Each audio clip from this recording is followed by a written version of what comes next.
This is the Five Starr Podcast.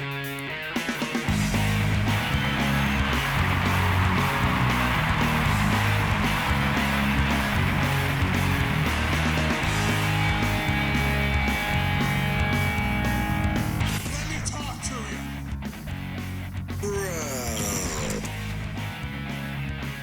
Hi.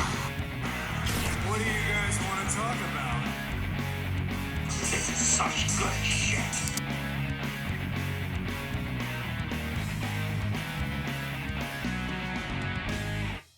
Thanks, guys. Back to you. Oh, well, thanks, Tony. Yeah, I'll take it from here. We're here. It is Monday. I am currently awaiting good news as it pertains to my car. Have it down at the shop right now getting looked over because, well, you know how it goes. Try to go down for a simple oil change and some repair tech bumps a sensor and cuts a wire somewhere. Next thing you know, you're driving down the interstate at 60 miles an hour and you can't accelerate without the entire car shaking. It's a very traumatizing experience, let me tell you. So that's how my weekend went. Not to mention the 2 gigs I had to play. So that was fun. Transporting my gear in a backup car that I wasn't familiar with and had to pay out of pocket to rent. So how are you guys? Hope everyone's doing well. I'm just peachy as can be. Happy to be alive. Happy to be back to talk about some wrestling today and take my mind off some of the real world drama. It all wasn't that bad. I'm just being a drama queen for no reason. I am still kind of mad that I had to take my car into the shop twice in the span of 3 days, but that's what I get for never learning how to change my own oil. I'm sure all the men that watch my videos are going to comment, "What do you mean you don't know how to change your oil? What do you mean you don't know how to change a tire?" What do you want from me? I'm a musician. I'm an artiste. Not a car mechanic. Nor have I ever had a passion to be one. No, I'll let the experts handle that. And I'll continue to be over here writing music and playing music, staying in the music industry as much as I can, and see where life takes me. Plus, we got this little side hobby we call pro wrestling. It is the Monday show, so thanks for tuning in. Make sure you subscribe, comment, like the program if you don't mind. We are on YouTube and Rumble every Monday and Friday for new content and new wrestling talk. As always, I appreciate the people that come back and support the channel every week. Small little audience we're targeting, but glad to have the people join me as we stumble and bumble our way through the classic and modern wrestling, as much as I can stomach of it. And we're going to continue all that on today's modified Monday show. I will not be doing a full SmackDown review, as I forewarned everybody on the Friday podcast. Did not have time to watch the entire episode this weekend. However, I did watch one segment on that program that I am going to dive into and discuss today. I think you can venture a guess as to what that might be. So we will do a brief overview of one thing on SmackDown, but we're not going to do the entire show. So apologies if you were looking forward to that. You weren't missing much. For now, though, we're going to continue along in our classic review series with Retro Raw and Retro NXT. And I think I picked the wrong week to try to watch Raw earlier in the day. the one week I decide to wake up a little bit early and try to watch Raw in the morning, after having only been awake for about 20 minutes, my brain's not fully turned on, still a little groggy, a little tired, not so chipper, haven't had my energy boost yet from my coffee. So naturally, who should be out to join Vince on commentary this week but Shawn Michaels? Way too early to be dealing with that kind of obnoxiousness. It was pretty great, though, because right as Shawn comes down to try to hog the spotlight and grab the microphone from Vince McMahon would not let go of this fucking microphone.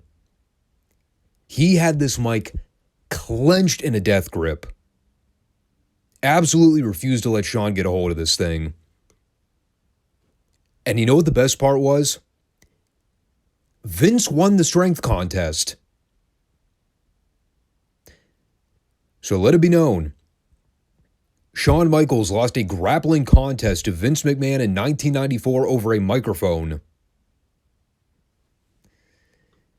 The moment we all realized Shawn was not a tough guy.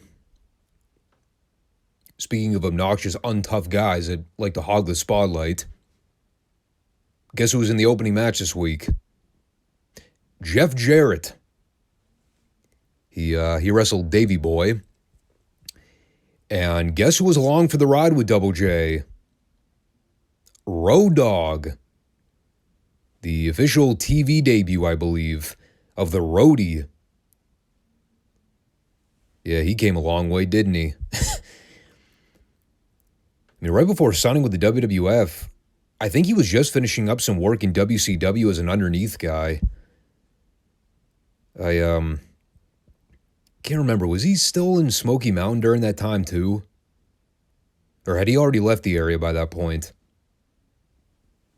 That's a question Jim Cornette would know the answer to.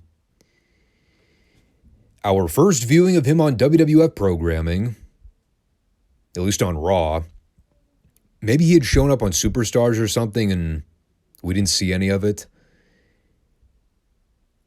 And it's amazing, isn't it? Just how much a 2 or 3 year difference makes. In 1994, Road Dogg was the flunky for Double J. By 96, early 97, one of the hottest talents on the roster. And meanwhile, Jeff was still Jeff. It was so ironic, too, having Shawn on color during this match, just because of how much comparing Vince was trying to do with him and Jarrett. Meanwhile, I'm just laughing my ass off. I'm like, dude, I wasn't even a Shawn Michaels fan during this time. I can promise you, Shawn and Jeff were not in the same fucking class. Out of here with that shite. I mean, the wrestling here was mostly fine, but this was more about them trying to establish the Roadie as Jarrett's side piece. I mean, at this point, the only thing we knew about him was that he was in Jarrett's corner, but we didn't really know anything about the context or... God, I don't even think they mentioned his name here. I mean, everything Bulldog and Jarrett did in the ring was mostly basic.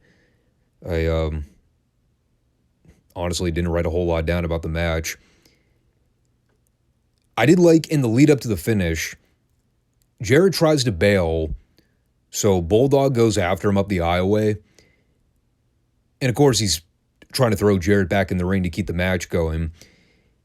But instead of just grabbing him by the hair or the back of the neck, Davey Boy decides, no, I am strong. I have big muscles. I will pick this man up overhead and press slam him back into the ring to show my feat of strength. And to his credit, he did just that. I mean, the man's triceps alone were bigger than my fucking waistline. I knew how strong that dude was. The gas really does wonders, doesn't it? But that ended up factoring into the finish here as Bulldog throws Jarrett back in. Road Dogg ends up crawling under the ring to pick Bulldog's ankle when he tries to climb back up. So the ref counts out Davey Boy as a result. And again, it's all about establishing the relationship between Double J and the Roadie. I mean, this gimmick was only going to have so much of a shelf life, but I mean, if I remember, I think this one actually sticks the course for a couple years. Because, now, when did the New Age Outlaws debut? Is that 96? Early 97? I think it's early 97. So yeah, we got time before we see Armstrong really break out of his shell and go on to do bigger and better things. Much bigger things. Same with Billy Gunn for that matter. Yeah, those smoking guns are still hanging about somewhere. Then we had the 1-2-3 Kid versus Barry Horowitz. This is where Vince informed us that the makeshift tag team of the Kid and Aldo Montoya had just knocked off the Heavenly Bodies in a recent tag match. The moment all real wrestling fans sighed and lowered their head in shame. That is what Vince McMahon thought of Jimmy Del Rey and Dr. Tom in 1994. He used them as job fodder for Aldo fucking Montoya. I need say no more. Waltman went over with a victory roll in like 3 minutes. I recalled absolutely nothing else about the segment. I was just so fixated on hearing the bodies were jobbed out to Aldo Montoya and nearly turned the show off in disgust. And that's not a knock on Just Incredible. That's a knock on the fucking brain trust that decided Aldo Montoya was going to be a fucking gimmick. Coming back from break, we had a merch plug for WWF Raw the video game, which was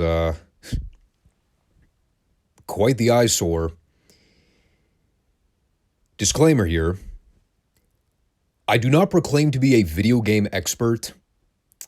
Truth be told, I was just never able to really get into them as a kid. I mean, I did have some of those classic wrestling game consoles, but I mean, Lord knows I would ever know what the hell they were called. I mean, it's been a hot minute since I touched a game system, much less remember the names. All I can say is I have seen updated graphics when it comes to newer games that come out for these newer consoles. Digital software programming, it has come a long way.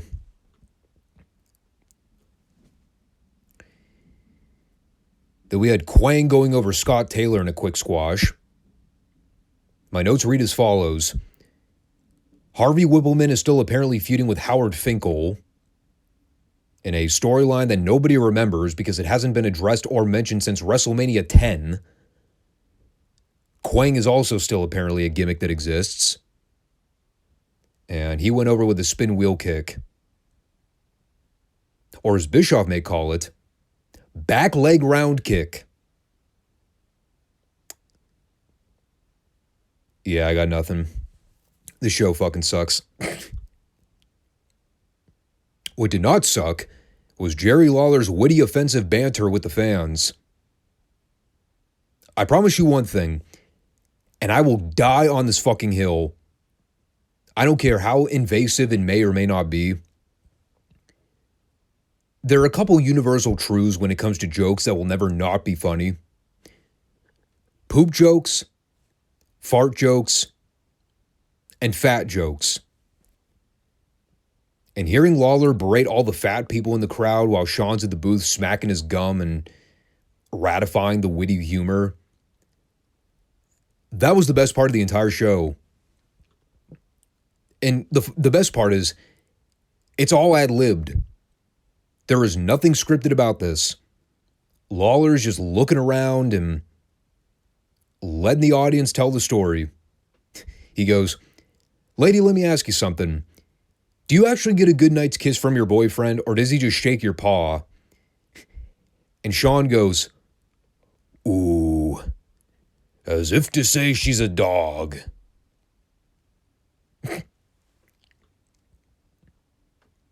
You know, Shawn was very much like Kevin Nash in a lot of ways.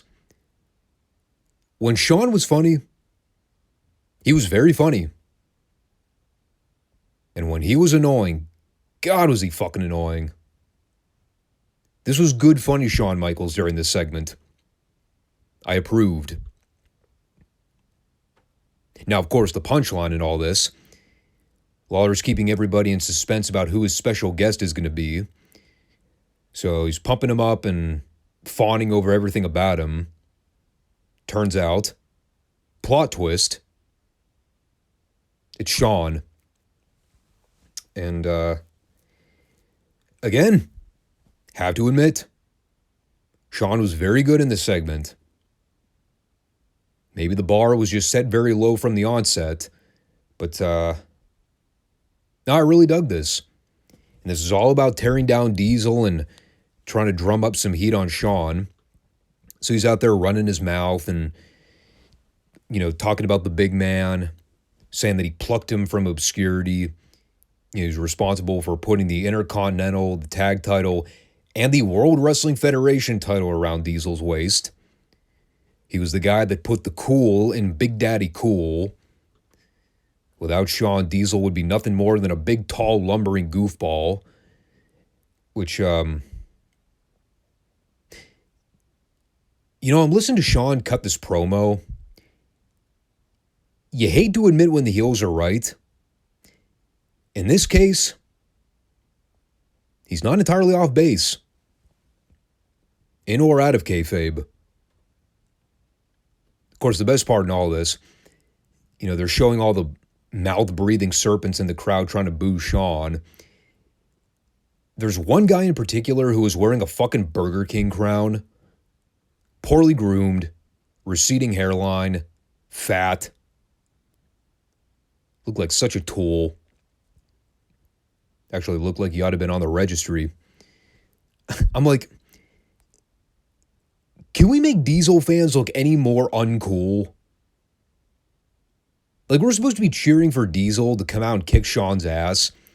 Meanwhile, every single one of the fans this cameraman keeps pointing to, it just makes me want to see Shawn go over and super kick him in the face. And the thing was, like I said, it was a very good promo. Shawn lit into Diesel, talked about how he was solely responsible for giving Diesel the platform to become the star he is today. Again, he's making it all about him. And he promises that as quickly as he was able to bring Diesel to fame, he can quickly cut his legs out from under him and run him back into obscurity. And the only thing that was odd about it, where the fuck was Diesel to run this egomaniac off?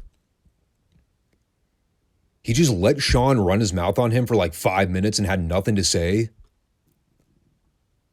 He was calling him out.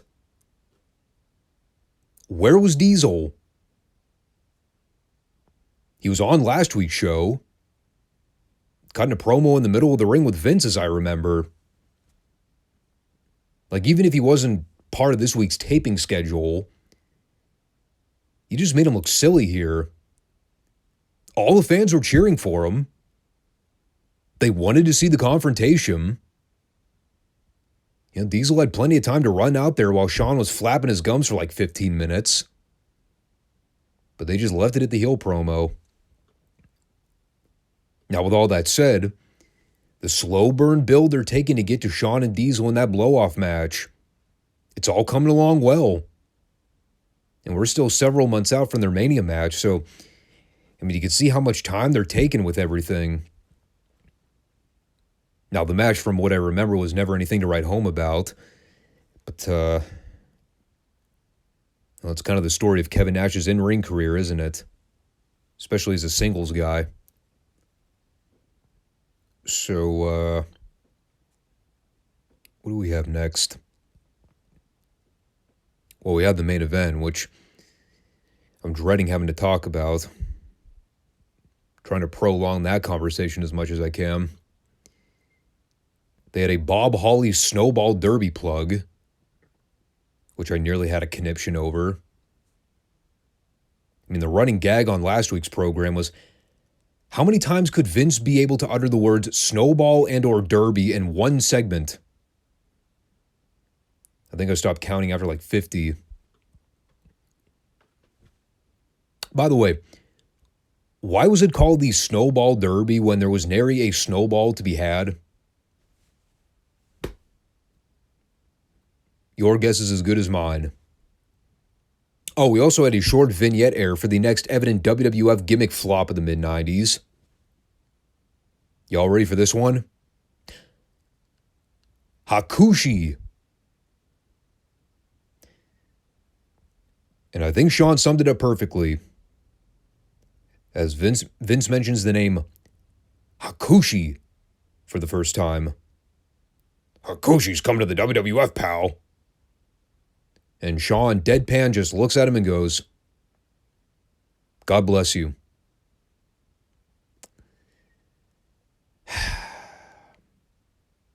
Yep. That gimmick was fucked.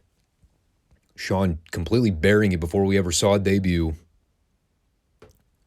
Doomed to flop. Speaking of things that were doomed to flop, how about the TV main event? It's the Bushwhackers versus Well Done. The epitome of bad sports entertainment comedy if there ever was one. Bad match, surrounded by bad gimmicks, surrounded by corny bad commentary, plus a fucking all-time rotten finish.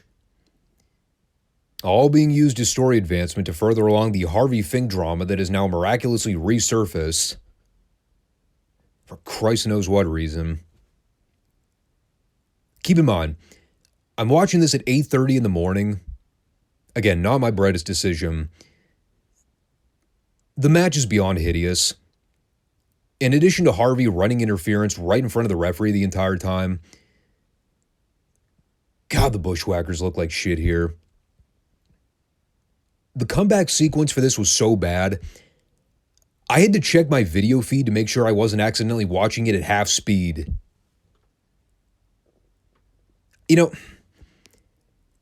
I don't remember much about Tim Well and Steve Dunn, the Southern Rockers. They sort of predate my very limited knowledge about the Pacific Northwest. They were an okay tag team from what I remember, but never anything to write home about. And the crowd certainly didn't give a shit about them. You put them in there with Luke and Butch. It's death TV on every level. And while all this chaos is happening at the end, they do the deal where the ref is distracted dealing with one of the baby faces so Harvey can interfere and trip up the other one. And I don't even know what was supposed to happen here, but somebody's timing was completely off. The heels get one of the Bushwhackers down in a pinning predicament, and the ref goes to count 3, but it's not totally apparent that he actually counted the third fall before the other Bushwhacker broke up the pin. You know, so he basically just get everybody standing around looking confused while the announcers go, "What happened?" Exact quote, by the way, Vince McMahon, "What happened?" And at that point, I mean, I was so over the show, I didn't even care to go back and check what happened. The only highlight here, at the very end, Harvey and Fink are out on the floor getting into a shoving match. So Sean blurts out for the top of his lungs, "Cat fight!" Again, that was funny. The only redeeming quality about this bullshit segment, because the rest of it was asshole. Not just ass, but the hole included. A hole of the ass, as Broken Matt once claimed, in that wretched fake English accent. And the last thing we had on the show was Bob Backlund plugging the match with Doink for next week, claiming that he's always hated clowns, and he's never clowned around at anything in his life. Meanwhile, Sean's in the background doing just that. Clowning around, assing off.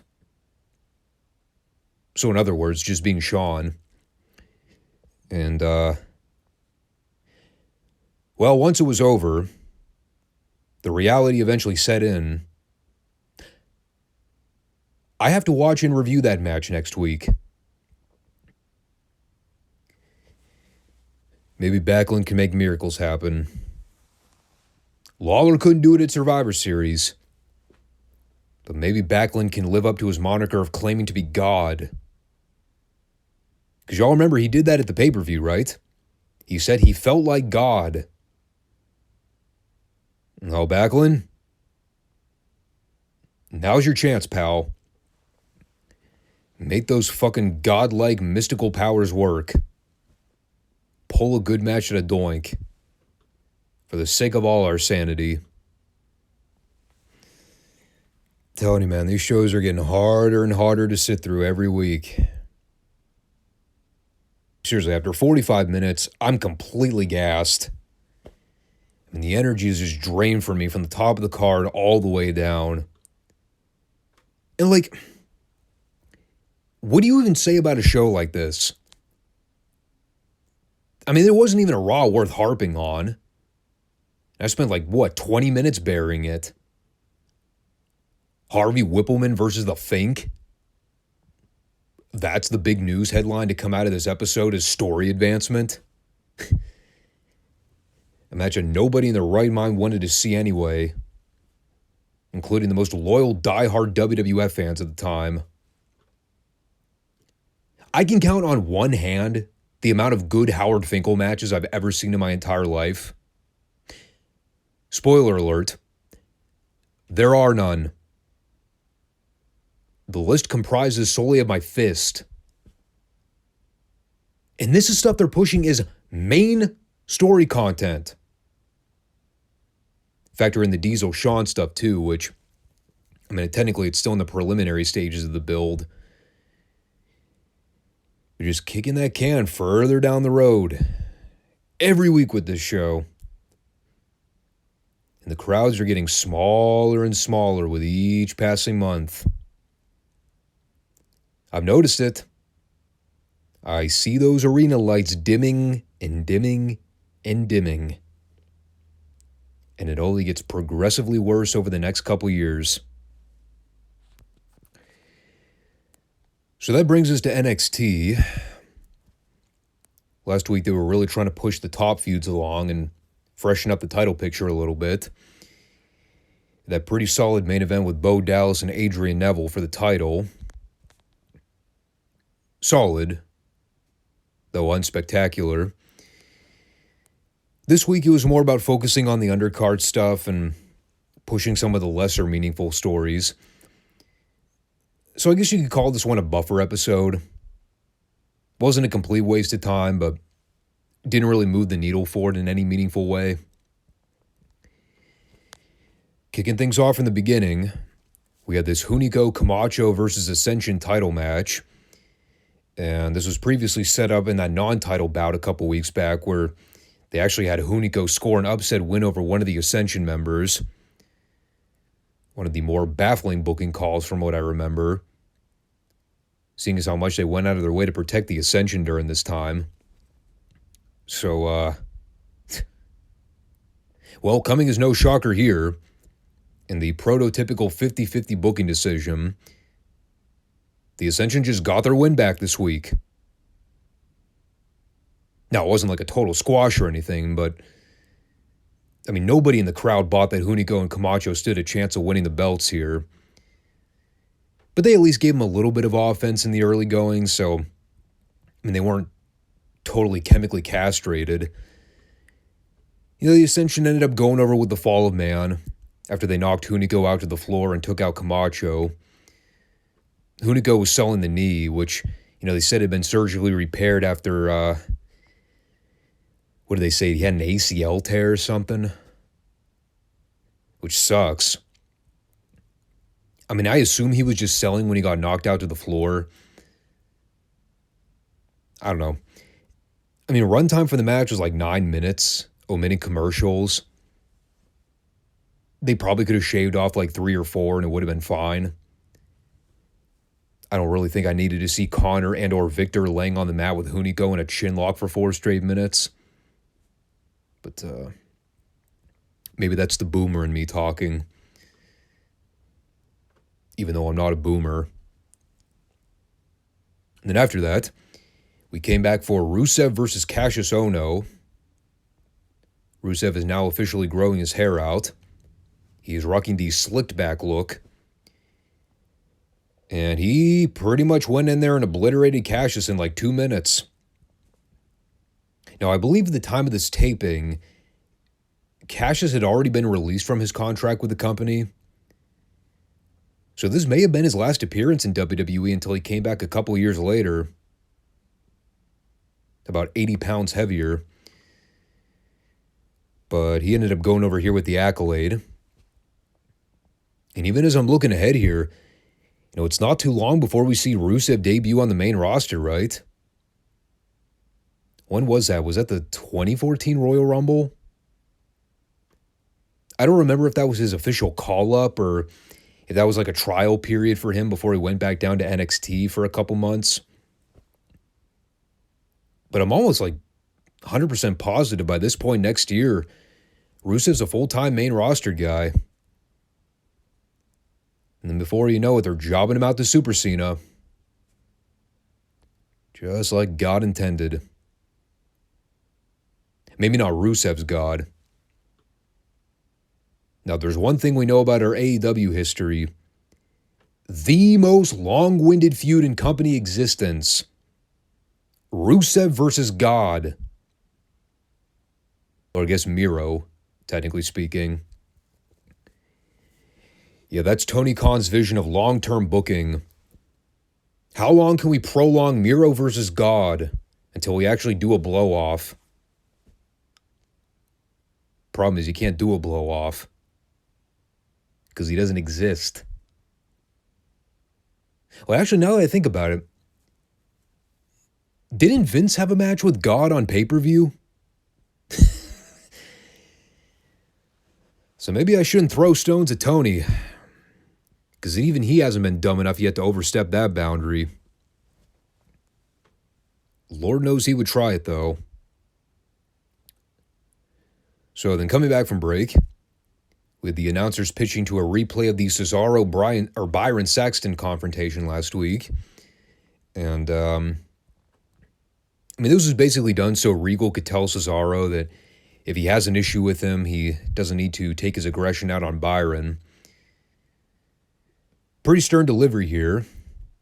And yeah, the more I'm seeing them pushing this feud on TV, I'm starting to think we're actually going to get to see that match. Which, again, I have no memory of ever happening. I thought Regal retired several years before this, but, I mean, maybe it really was a semi-retirement from in-ring competition at that point. Like, he hadn't officially hung up the boots, per se. So if we do get that match, that'll be a hell of a match. And if the whole thing's a dick tease, and it's all for naught, then, I was going to say I'll be pissed, but who am I kidding? I mean, WWE's fucked their fan base around for years with false advertising, so why would this be any different? So then we had Bayley and Natalya versus Summer Rae and Sasha Banks, which was anywhere on the spectrum from okay to really fucking bad, depending on how you view it. And I think you kind of judge that on whether or not Natty was tagged in. Let me get my biggest gripe out of the way first. The spot early on where Bayley tackled Sasha to the ground and kept ramming her face into the mat.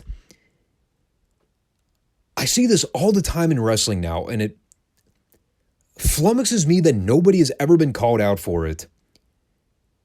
Where someone's getting their head driven into something over and over again, but they make it so fucking obvious they're protecting themselves by just slapping the ring mat or whatever the object is with their hand, and their face is coming nowhere close to actually making contact. This happened here with Sasha Banks, where She's literally smacking the ring mat with an open palm while Bayley's trying to drive her head down. Sasha's coming nowhere close to the mat. And the camera was filming it. It was indie outlaw level bad. Can't believe they didn't edit that out from the tape. Why would you show that? Horrible. But I see it all the fucking time. Everybody does it.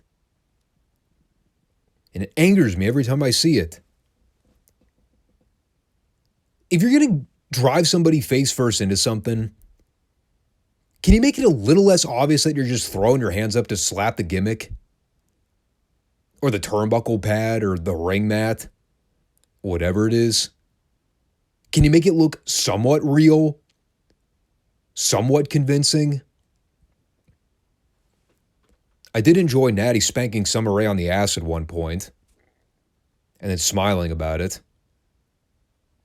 That was at least funny. But the heels worked over Bayley, and then right at the end, she just kind of cold tagged in Natalya so she could make a short little comeback. And they had a really messy looking finish here where somehow Natty got knocked into the corner turnbuckle, so she went down selling the head. And then meanwhile, Bayley tagged herself back in so she could knock Summer Rae off the apron. And then she immediately turned around and eats a neck breaker from Sasha for the 3 count, which she is now calling bankrupt. Because that's what everybody was doing at this point in order to come up with goofy names for their finishing moves. They just took a really simple move and used a bunch of allegories to name it something clever. And most of the time it was just them taking their name and trying to make a pun out of the move. I'm glad bankrupt didn't stick around for too long, because, yeah, that one sucked. After that, we had Leo Kruger trying to be intimidating by cutting a promo on Sami Zayn. The keyword is try. But the South African accent did not do him any favors. Kind of just sounded like soothing ASMR. But that was to promote the main event for later on. Then we had Don't Call Him Dax Harwood Dawson versus Mojo Rawley, which was a travesty of epic proportions, as I had to sit here and watch Dawson do a job to Rawley in like 3 minutes. You see, the issue was, one of these guys was supremely talented in the ring, and the other was Mojo Rawley. So naturally, Mojo won. I guess because he was more hyped than Scott Dawson was. I mean, it's like, well, it's fucking dumb, because even the announcers here are already doing the Arn Anderson comparisons with Dawson. But I guess it was the Marty Lundy stage of Dax's in-ring career where you knew there was something there. Management just didn't see it immediately. I mean, Dawson literally beat the shit out of Rawley until the slip on a banana peel finish where Rawley ducks a charger in the corner, hits Dawson with the Iceman hip attack, and then wins with the earthquake splash. So that was pretty stupid. But at least they let Dawson get a little bit of his heat back afterwards. I still don't know why he's paired with that Sylvester the Cat dork, but whatever. I don't think that combo lasts much longer. But let's talk about the main event real quick and kind of wrap this up, because, again, there just really wasn't a whole lot to say about this episode. The TV main event is Leo Kruger versus Sami Zayn, which they had set up on last week's show after Zayn got jumped by Kruger in the locker room during a pre-tape. And, well, the whole idea here, under the radar, Cesaro had paid Kruger off to attack Zayn with the expectation being, if Kruger impressed Cesaro, he would get a spot in the Real Americans tag team. A very convoluted process just to win over somebody's approval and become part of a mediocre mid-card tag team with Jack fucking Swagger of all people. Boy, howdy, what a privilege that must have been. But, I mean, that was more or less the backstory they set up. And they're sort of doing this to keep Sammy busy while not directly involving him in the title picture for the time being. Kruger, I think, was just kind of plot development to move the story along. Because they are eventually building to Zayn versus Cesaro. I remember that. For 4 minutes, it was okay. I mean, there's only so much you can do inside a 4-minute window. They had Kruger work over Zayn for a lot of it. I think the ref was giving him a little too much leeway with the floor brawling. It wasn't like AEW ridiculous, you know, where the entire fucking match just spills out to the floor for no reason and the ref doesn't even bother counting them out. But here's where things get really screwy. The whole finishing sequence. I spent like 5 minutes trying to wrap my head around what the hell they were trying to go for here. I still couldn't figure it out. The finish is Kruger cutting off Sammy trying to go high risk, at which point he decks Sammy with a lariat and pins him clean. I repeat, Leo Kruger beat Sami Zayn clean. Why? I have no idea. But if that wasn't mind-boggling enough, there's more. Because after Kruger wins with the lariat, he then teases that he wants to try to lay out Sammy again.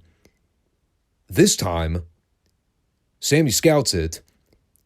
He then completely no-sells the effects of the lariat he just took. No-sells the fact that he just landed on the back of his neck. Not only does he clothesline Kruger out to the floor, but he then does a full speed charge to the opposite end of the ring, wipes out Kruger with a senton, and then he just pops back up and starts beating the shit out of Leo Kruger. I was like, who the fuck were we trying to push here? Felt like Jim Cornette sitting in the production truck at a Ring of Honor taping. No, seriously, think about this. Why did Leo Kruger beat Sammy clean if they were just going to have Sammy get his revenge less than 10 seconds later? What did this all accomplish exactly? You jobbed out your number 2, arguably number 1 babyface to a guy that has not done jack shit in months. He's not over as a top heel. Leo Kruger, I'm obviously referring to. And then after you beat your top babyface, you just have him fire back and get his revenge before the end of the same show? I am calling into question some of the logic of this booking. As somebody that has never booked a show in his life, but has still watched this product for most of my childhood/adult life, this finish stumped me. I have no idea what any of this accomplished. I mean, if you think about it, neither guy came out looking very good. In fact, they both ended up looking like losers. Sammy lost the match, and then Kruger lost the fight afterwards. I mean, it's one thing if you're going for the scrappy, valiant underdog story where you want the good guy to struggle and claw, make him work for those victories. But you know what? I'm going to borrow a quote from Brian Alvarez because as much as I've had my issues with some of his recent coverage on the Observer Station, there is a quote of his that stuck with me over the years. The idea of doing the storyline where you tear down the babyface challenger to build him back up. Okay, there is a proper way to do that. But let's look at it from this angle, because You know, Brian has said this during stages in wrestling where bookers try to do the loser streak storyline. And I'm starting to get the idea that that's what they're trying to go for with Sammy here. When have losing streak storylines ever gotten a guy over? Because again, based on what I saw here, based on what I've seen them do with Sammy over the last few weeks, kind of looks like that's the idea behind all this. You know, it's not just a matter of beating him when he's wrestling a Bo Dallas, for example, your top heel champion. Not just a matter of beating him when he's in a number one contenders match with Neville, your number two babyface, maybe number one. But fucking Leo Kruger? I don't get it. Again, Brian's quote. We'll be revisiting that talking point in the future, so I think it warrants repeated attention. When has booking someone on a losing streak ever worked in their favor? I'll wait. I can't think of one. You know, again, beat a babyface and lower him down a few steps on the pedestal so you could build him back up again. That's cool. I get that. But having him job out in a total throwaway main event match in 4 minutes to a guy they haven't been treating as a credible threat for months? How is that helping Sammy's character? All it's really doing is showing, well, fuck, this guy can't even beat a prelim joker. Why would I want to see him chase after the world title when he can't even beat mid-card geeks? And that's the way I see it as a fan, but maybe I'm just old, crusty, and jaded. Overall, I'd say this is a very skippable program. You're really not missing out on much if you just take a week off here. You know, again, a lot of the big angles and the top programs were kind of put on the back burner. Just kind of a lull in the taping schedule where, you know, they threw a couple matches out there. They got some names on the show, but most of the matches were just kind of short, brief squashes. And again, really just not anything you need to go out of your way to see. Now, outside the booking of the finish in the main event, I mean, this entire card could have been a house show card with pretty much all the same finishes and really wouldn't have made all that much of a difference. Now, before we bring everything to closure here, I did want to take a few minutes to talk about one final segment. And again, I said on Friday, I may or may not get to the SmackDown report just because of how my weekend was. It was very hectic. I did not have a lot of downtime. Turns out that schedule was a lot more packed than I initially thought. So, I said on Saturday afternoon, since I did want to check out the Punk promo and see if he would say anything of substance this time, I ended up DVRing the Friday show as I always do. And when I went back to watch the show on Saturday afternoon, I said, I'm going to watch the Punk promo, talk about it on the Monday podcast, and that'll probably be the extent of my SmackDown report. Yes, they had a special Tribute to the Troops theme this week. Yeah, they had a slightly better than your average card for the night. They had a couple of those U.S. title tournament rounds. I think they had a tag match with LA Knight and Randy Orton versus Solo and Jimmy Uso. I'd like to check that out in my free time, maybe just to see how good it was. But again, since I knew I wanted to talk about the Punk promo, I basically skipped ahead to the top of the hour and watched that segment in full. And boy, did he have stuff to say. He did not let me down. That was definitely not the same promo he cut on Raw. Not even close. So first of all, let's talk about the obvious thing when it comes to the placement of the promo segment. And this is probably going to be the thing that's on people's mind the most. You know, it was something a lot of people talked about during the Raw speech the other week. And rightfully so. I didn't really speak much on the topic just because I don't watch Raw live. So when the clip came out on YouTube, that was where I went to see the actual promo segment. But I get the complaints, for the people that basically had to sit through a 2+ hour shit show just to get to an 8-minute Punk promo at the end of the night, after the crowd had already been drained and tired. Yeah, I get why that promo segment left a bad taste in people's mouths.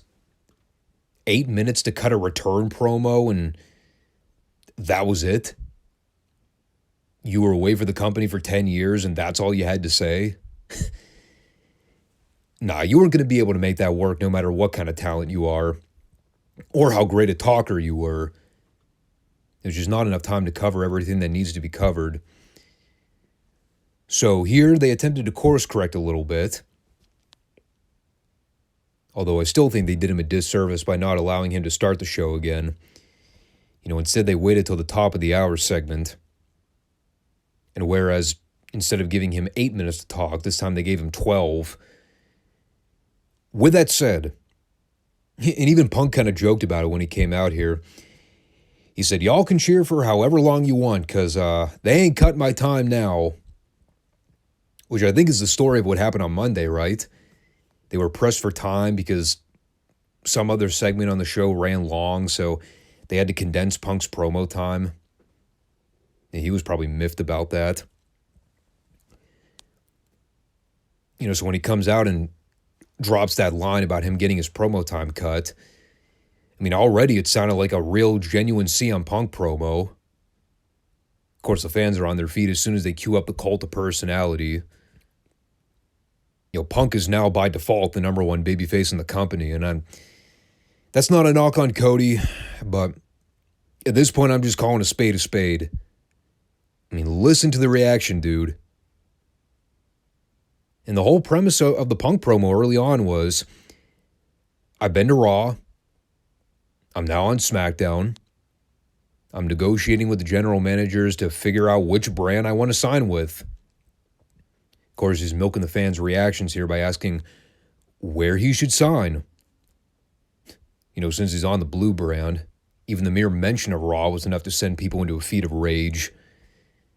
And I don't want to see Punk on Monday nights. Even though I'm like 99% sure that's where he's going to end up.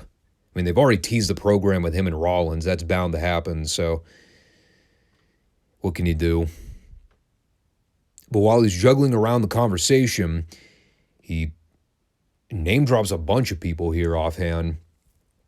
Again, since one of the bigger gripes people had with Punk's promo on Monday was that he didn't really address anybody or call anybody out specifically. So here he's name dropping a bunch of people and trying to stir up attention by talking about guys like Roman Reigns and Paul E., Cody Rhodes, Randy Orton, LA Knight, Kevin Owens, and the guy with the theme music that's more over than the actual talent. He's going back to the talking point about the people that welcomed him back with open arms. Discount the one guy with the popular theme music. He reminds Roman that even though he's the tribal chief, Punk was a Paul Heyman guy before Roman ever was.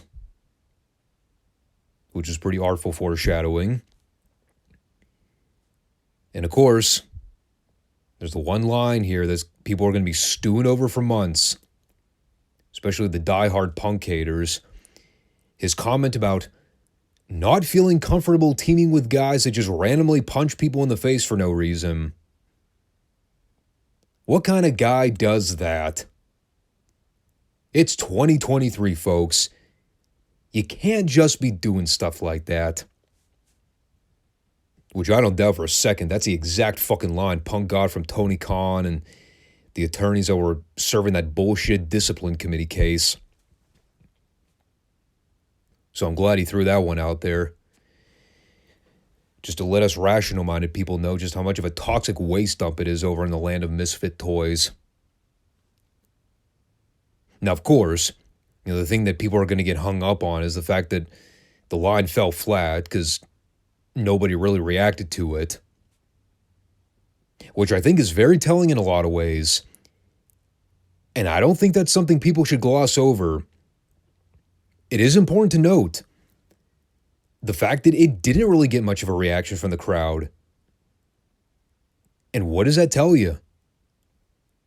It tells you these people don't watch AEW. They don't give a shit about AEW. They probably had no idea what the context was.